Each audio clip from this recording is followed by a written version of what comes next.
Els alumnes de l'Institut Bosch de la Coma, després de classificar-se en segona posició de la fase regional, han quedat també subcampions en la classificació estatal realitzada a Madrid el passat divendres 7 de juny. Marc Nicolau, el professor del cicle, ha explicat com n'és d'important aquesta experiència.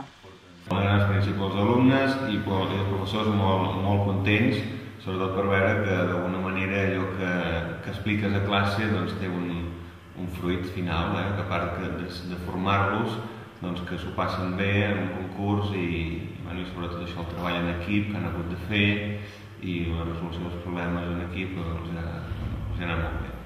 El premi ha estat un obsequi, però Nicolau ha comentat que l'empresa Google es vol posar en contacte amb els guanyadors. Avui mateix, per exemple, s'han posat en contacte amb mi els membres de l'organització perquè Google demana el correu electrònic dels 7 premis classificats al concurs per posar-se en contacte.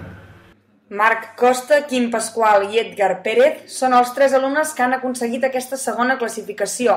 Han valorat molt positivament l'experiència i ens han explicat com van aconseguir quedar segons.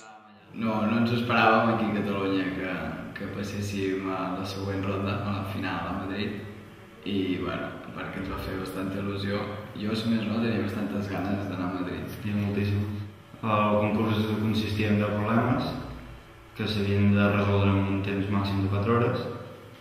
Nosaltres vam aconseguir resoldre 6 dels 10 i ara no vam tenir més temps per acabar-los.